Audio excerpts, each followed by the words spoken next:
I stared at the screen trying to make sense of the words, but they weren't adding up. I didn't sign up for this. The text message from Vanessa sat there like a weight, an anchor pulling me under. My thumb hovered over the reply button, but nothing felt right. I didn't know what to say. There was nothing to say, really. Not to that. Not to her. I had just left the doctor's office. Lymphoma? Those words still echoing in my head. Stage 2. Treatable, but the road ahead was long and uncertain. 4 hours ago, I was sitting there, barely holding it together, trying to wrap my mind around my own mortality, and now this. My wife. The woman I'd shared everything with for the last 6 years. And here she was telling me she didn't sign up for this. A sense of cold disbelief washed over me as I glanced down at the screenshot she had attached. Our joint account empty. $38,000 gone. Just like that. I could have been angry. I could have screamed or thrown my phone across the room. But something inside me just shut down. The weight of the betrayal settled into my chest, but I didn't feel rage. I didn't feel anything except a quiet, hollow ache. Maybe it was the shock. Maybe it was the cancer. But whatever it was, I couldn't summon the energy to react in any way that would have been expected. I typed back, the words almost mechanical, "Take care." I didn't need to say more. Not now. I put the phone down, opened a beer, and sat down on the back deck. The cool evening air brushed across my face, but it didn't feel real. Nothing felt real.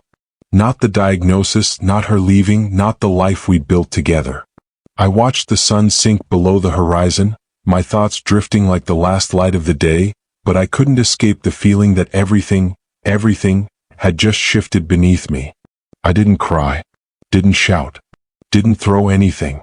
I just sat there, feeling small and powerless, trying to figure out what the hell had just happened. I could hardly wrap my mind around it. How had we gotten here?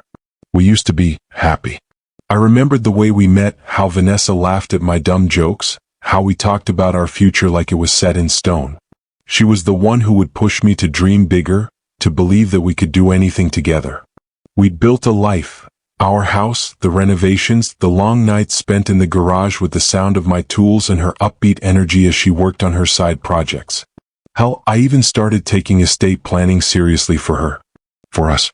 I'd made sure our will was up to date, made her co-owner of the '69 Mustang I spent years restoring. I thought we were protecting each other just in case. But this was the last thing I expected. She was supposed to be my partner. We had talked about everything, the future, the what-ifs. She promised we'd face it all together, even when things got hard. But then the diagnosis came, and with it, something inside her seemed to snap. It was as if, the moment she heard I had cancer, she made up her mind.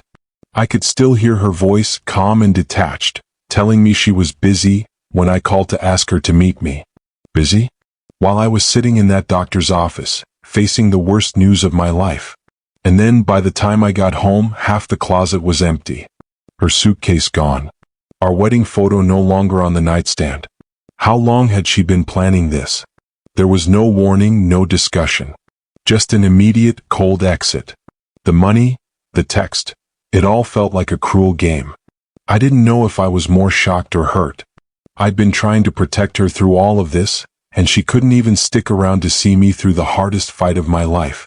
I didn't want to think about what she was doing with my money, or who she was with now. I had bigger problems. I had to figure out what came next for me, because all I knew for sure was that the life I thought I had, the life we thought we had, was over. And I was alone, facing a battle that I hadn't planned for. It was time to think about myself for once. How was I going to survive this? I had no choice but to keep moving forward, but I didn't know where to go from here. All I had left were the pieces of a life I had to rebuild. As I sat there, alone on the back deck, the weight of everything felt suffocating. I couldn't help but think back to how it all started, the way Vanessa and I built our life together. We had big dreams, and we were going to make them happen. We saved for a house, found that little fixer-upper that needed more work than either of us had anticipated, but we were going to make it ours. She had a vision, I had the muscle, and we made it work. We were a team. At least that's what I thought. But now, looking back, I could see the cracks. Small things at first. Comments she made, little jabs that I brushed off. At the time, I told myself it was just her way of pushing me to be better. Don't you want to do something more with your life than fix cars? She'd say it lightly like it was a joke, but it stung. And the way she'd mention how her college roommate's husband was doing so well. Made partner at the firm, building a vacation home, she'd say, almost wistfully. I'd shrug it off, telling myself she was just feeling restless, that it was natural to want more. But those words were like little seeds of doubt, planted in the back of my mind. Looking back now, I see that they were signs. She wasn't just talking about ambition, she was talking about me. And the longer I ignored it, the more I could feel her slipping away. There were times when I thought we were fine. I thought we could push through anything, even this cancer diagnosis. I had always been the one who kept things together, but now I was starting to see how much I'd missed. Maybe I had been so focused on surviving, on keeping us both afloat, that I hadn't seen her pulling away. That I hadn't seen her eyes wandering somewhere else. Now, it felt like a betrayal of a different kind. The small betrayals, the ones that had been building for months, years even before the big one hit. The moment when she just left. It wasn't just the cancer. It wasn't just the money. It was all of it. The life we'd built, the trust one thought we shared, had fallen apart in ways I hadn't been ready for. I wasn't ready for this. I wasn't ready to lose her. I couldn't shake the feeling that something wasn't adding up. At first, I thought maybe I was just overthinking things. Grief, shock, and the stress of the diagnosis all mixing together in a storm of emotions. But then I found the business card. It was tucked away at the bottom of her purse, hidden between a few receipts. It wasn't anything that screamed out of place, but it was enough to send a chill down my spine. An apartment complex in Seattle. A fancy, upscale building. I stared at the card for what felt like forever, the weight of it sinking in. I tried to brush it off. Maybe she's just looking for a change. But the more I thought about it, the more I realized this wasn't the first sign. She had been distant for months, talking more about moving to Seattle like it was some kind of escape. There are better opportunities there, she'd say. I resisted. I liked my job here and we had our life set up, but she wasn't hearing it. Better opportunities. It sounded like a promise of something better, something different. But what was she running from? I should have confronted her then, should have asked where we were headed, but I didn't. I told myself that every marriage has its ups and downs. That we were just going through a rough patch. But the signs were there, clear as day, and I refused to see them. I'd heard the way she talked about her friends' lives, their successes. The comparisons, subtle, but they were there. It wasn't just about the move anymore. It was everything. The nagging feeling that I wasn't enough for her, that I was just the mechanic in a small town, while she dreamt of something more. But still I didn't confront her. I kept my suspicions locked away, trying to focus on my own health, on the cancer that was already making itself known in my body. I didn't realize how much of our marriage had already slipped through the cracks, how much she had already checked out. The diagnosis had barely settled in, and here I was, looking at a card that told me everything I hadn't wanted to admit. She had already started planning to leave long before the doctor even said the word lymphoma. The pieces started to fall into place one by one. The late nights, the distance, the coldness I couldn't shake. She had already decided, hadn't she? She'd made up her mind long before I even had a chance to process my own future. And as I sat there holding that damn card, I realized just how little I truly knew her anymore. Chemotherapy hit harder than I expected. The first session they told me would be the toughest. They weren't lying. I had to force myself to sit upright in that recliner as the four hooked into my arm, feeling every drop of that poison coursing through my veins. The nurse asked if my ride was in the waiting room, but I just nodded, telling her I'd taken an Uber. My wife was out of town. I didn't have the energy to explain any more than that. The truth, she's gone, seemed too heavy to say out loud. After a while, I just stared at the walls of the clinic, numb. The exhaustion from the treatment mixed with the weight of everything else. I hadn't realized just how much I was carrying, how much I had lost, until I was sitting there alone. There was a silence that I couldn't shake. I could feel the emptiness inside me, and it wasn't just from the cancer. It was the loneliness, the betrayal, that sat heavy in my chest. I didn't have her to call for support anymore. I didn't have anyone to lean on, not in the way I had imagined. The realization that I was facing all of this alone hit me harder than the nausea. When I got home later that evening, there was a casserole on my front porch, with a note from Tim's wife, Lisa. Made too much. Enjoy. It was a nice gesture, I guess. But all I could think was that I didn't need a casserole. I didn't need someone else's leftovers. What I needed was her, Vanessa. The woman who swore she'd be there for better or worse, the one who should have been beside me in the worst moment of my life. I brought the casserole inside and stared at it for a moment. It seemed like such a small, empty gesture in the face of everything that had happened. I tried to eat, but the nausea from the treatment was too much. Nothing tasted right. It felt like I was forcing food down just to keep from collapsing. I ended up back in the bathroom, on the floor, sweating, shaking, and completely alone. The casserole sat untouched on the counter, just another reminder of how little of what I truly needed was ever going to be there for me again. The days that followed were a blur. The chemotherapy sessions were draining me, but my mind was a constant whirlwind. Between the physical pain and the emotional weight, it felt like I was suffocating. But something inside me shifted. I had been letting everything slip away, the cancer, the betrayal, my sense of self, but I couldn't let that happen. Not anymore. I needed to protect myself. She wasn't going to get away with this. Vanessa thought she could just walk away, leave me with nothing, but I wasn't going to sit back and let her destroy everything we'd built without a fight. I picked up the phone and called my Uncle Brian. Brian had always been there for me. When my grandfather passed and left me that small piece of land, Brian helped me navigate the paperwork. He'd retired from estate planning a year ago, but he still kept his hand in it. I knew I needed him now more than ever. When he picked up, I didn't waste any time. Remember that conversation we had about estate planning? I need to make some changes. There was a long pause on the other end. Everything okay, Logan? He asked, his voice steady but laced with concern. No, I said, my voice flat. But it will be. Brian didn't push. He knew. He'd always known how much I cared for Vanessa, how much I had invested in her, in us. I could hear him thinking as I explained the mess I was in. The diagnosis, the money, her walking out without a word. He listened patiently, letting me unload everything. We need to start documenting everything, he said after a moment. Your assets, the Mustang, the land, all of it. And we need to get the paperwork in order. You need to protect yourself. I wasn't sure what that meant at the time, but I knew I had to start somewhere. That night, I pulled out all the financial records, bank statements, land deeds, titles, everything. I started making a list. Every asset, every detail I could think of. I had to be thorough. I couldn't leave anything to chance. And then the legal side of things. Vanessa had taken that money, our money, and there had to be consequences. I wasn't just going to sit there, let her walk away with everything while I fought for my life. You've got a case here, Logan, Brian said as we talked over the phone. But it's going to be a long road. You need to be prepared for that. I didn't care about the road. I was tired of being the one who just took it. The cancer, the betrayal, it all felt like too much, but I wasn't going to let her win. I couldn't. Not like this. So I started.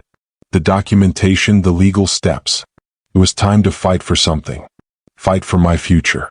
Fight for my dignity. Fight for what was left of me. The more I dug, the more I uncovered. The money Vanessa had taken wasn't just gone. It wasn't a simple, impulsive decision. She had transferred it to her parents. Her parents. She didn't just clean out our savings, she tried to hide it through them. I stared at the bank records, piecing the timeline together. The transfer had happened just hours after I had called her, right after I got the cancer diagnosis. She knew. She knew I was sick, and that didn't stop her. She took everything and tried to cover her tracks, like I was just a casualty of her plans. I felt like the ground had been ripped out from under me. It wasn't just betrayal anymore. This wasn't a wife leaving her husband over a rough patch. This was something else entirely. It was calculated. It was deliberate. She didn't care that I was facing the biggest fight of my life. She was thinking about herself, about covering her own back, making sure she could walk away with as much as possible, regardless of the cost to me. I needed help. Fast. I called Brian again, and this time, I wasn't just looking for advice on my personal life. I needed him to help me see the legal side of things. I was so focused on my health that I hadn't even considered the full implications of what Vanessa had done. But Brian was sharp. He knew the law and he knew how to navigate this mess. "It's worse than I thought, Logan," Brian said when I told him everything I'd discovered. "This could be illegal. You've got a case here, but we need to move quickly." He brought in a real estate lawyer, Catherine, who specialized in asset protection. She went over the documents with a fine-tooth comb, pointing out how Vanessa's actions weren't just morally wrong, they might be legally criminal. Taking joint funds during a medical crisis, knowing the kind of bills I'd be facing, then attempting to hide the money through her parents, it was starting to look like financial fraud. The more Catherine talked, the clearer it became that Vanessa had crossed a line. "We need to gather everything," Catherine said. "Your bank statements, her text message, the witness statements, your medical records. This is a clear case of financial abandonment." I was stunned. For weeks, I'd been thinking of this as a personal betrayal, as a painful chapter in my life. But now it was something much bigger. It wasn't just about the money, it was about what she had done and how she had done it. I started to see it now. This wasn't just a painful breakup. This wasn't just me trying to heal from cancer and a crumbling marriage. This was about holding someone accountable for the choices they made when they thought they could get away with it. It was time to fight for what was mine, what we had built, and to make sure she didn't get away with destroying it all. I wasn't surprised when the first legal letter came. It was just the beginning. Vanessa had made her move, and now her lawyer was trying to pressure me into giving her half of everything we had left, starting with the house. The house we had worked on together, the place I had spent countless weekends fixing up, making it ours. And she thought she was entitled to half? After everything she'd done? After taking our savings and running? I remember holding that letter in my hands, reading her lawyer's demands. They wanted me to relinquish my share of the mortgage and hand over half the equity in the house. They didn't mention the money she'd already taken. Didn't mention the betrayal, the cruelty of abandoning me when I needed her the most. It was as if she hadn't wiped out our entire savings, as if she hadn't stolen from me when I was at my most vulnerable. But I wasn't going to give in. Not now, not after everything. I had been passive long enough. Vanessa thought I was weak because of the cancer, that I was just some guy who would roll over and accept whatever she threw at me. But she was wrong. She underestimated me. And she was about to learn that the hard way. I didn't even hesitate when I took the letter to Brian. He read through it quickly and the corners of his mouth tightened. "She's got some nerve," he muttered, scanning the fine print. "We're not just going to let this slide." I nodded. My heart was heavy with everything that had happened, but I knew this was the point where I had to stand my ground. "I've got the documentation," I said, pushing the stack of papers across the table. Bank records, text messages, medical documents, everything I needed to show that she'd crossed a line. Brian's eyes flicked through the papers, and then he looked up at me with that knowing look. "You've got her. She thought she could push you into a corner, but you're not going down without a fight. And we'll make sure she knows that." I wasn't about to back down. I knew what I had and I knew what I was fighting for. My life, my assets, and my dignity. The more Vanessa pushed, the more resolute I became. She might have taken our money, but she wasn't going to take my future. Not without a fight. The moment I walked into Catherine's office, I felt something shift inside me. There had been a lot of moments leading up to this. Moments of doubt, fear, even anger, but now I was focused. I wasn't here to beg or apologize.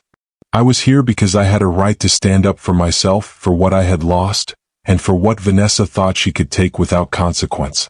Catherine looked up from the documents as I sat down, and I could see that she knew the weight of this meeting. This wasn't just about dividing assets or negotiating. It was about setting things right. I had spent the last few weeks in shock, wondering how I ended up in this mess. But now, as I looked at the pile of papers on the table, I realized something important. This wasn't about the money. It wasn't even about the house or the Mustang or the land. It was about the principle. "I've had enough," I said, my voice steady. She took everything. The money, the trust, and then she walked out the door when I needed her most. But I'm not letting her walk away with anything else. I'm done being passive. Catherine nodded, her expression unreadable but encouraging. "Tell me what you're thinking." "I'm not giving up the house. I'm not going to let her take half of it, like she's entitled to it. I've worked for every inch of this place. She didn't just leave me with nothing, she tried to take everything. I won't let that happen." I took a deep breath, the anger bubbling under the surface, but I forced it down. This wasn't about me getting even. It was about doing what was right. I want the full $38,000 she took. I want it back. She can't just take my savings, hide it, and walk away without consequences. If she's not going to be accountable, I will make sure she is. I won't just let this slide. Catherine listened carefully, nodding as I laid out my terms. There was no room for negotiation. I wasn't asking any more. I was demanding what was mine. She looked over the documents one last time before speaking, her voice firm. "I'll make sure she knows you're serious. We have the evidence, Logan. She can't just walk away from this without answering for it. You're in the driver's seat now." I felt the weight of the words sink in. I wasn't fighting out of spite. I wasn't doing this to punish her. But I was doing this because it was the only way I could hold on to something that felt real. The past weeks had been a whirlwind of emotions, and I had to fight to keep myself from falling apart. But this fight wasn't just about protecting my assets. It was about protecting my dignity, my future. As I left Catherine's office, I felt a quiet strength that hadn't been there before. I was no longer a man beaten down by betrayal and illness. I was a man standing up for what was right, for the justice that had been taken from me. And I was ready to do whatever it took to make sure Vanessa saw that. The letter came 2 days later. Vanessa had accepted all the terms. The money would be returned. Her parents would give back the full $38,000 within 30 days. She would sign away her claims to the house, the Mustang, and everything else. The divorce was finalized and it was over. It was done. But as I sat there, holding the paperwork in my hands, I didn't feel relief. I didn't feel the rush of victory I thought I would. It was like standing at the edge of something I never wanted to reach. The end of a marriage that had once felt like it could last forever. The financial settlement was fair. More than fair, really, but the money wasn't what mattered anymore. It wasn't about the Mustang or the house or even the land sale. It was about the weight of everything I had lost. The trust, the years spent building a life with someone who had turned out to be a stranger. The emptiness was still there, sitting in the pit of my stomach. I knew the money would help, that it would make things a little easier as I focused on my health and the bills that had piled up.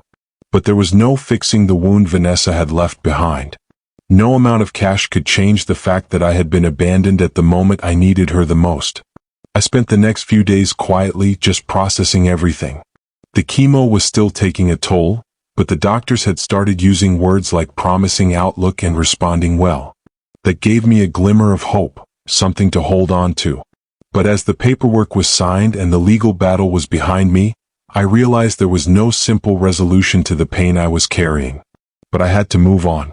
For my own sake, I had to move forward. I couldn't stay in the past, hanging on to anger or regret. I had to focus on healing, on recovering, not just from the cancer but from everything else that had broken me over the past few months. I started to plan the next steps, not just for my health but for my future. There was a job offer waiting for me in Missoula, and I decided to take it. The house in Spokane was sold, and I bought a small cabin outside of town. A fresh start. A place to rebuild. The emotional scars would take longer to heal. But every step forward, no matter how small, felt like progress. The past wasn't something I could erase, but it wasn't something that would control me anymore. As I sat on my back deck one evening, the nausea from chemo finally subsiding, I thought about what came next. The future still felt uncertain, but for the first time in months, I felt like I could handle whatever was coming. It wasn't about revenge or bitterness. It was about reclaiming my life, piece by piece. And I had a new chapter to write.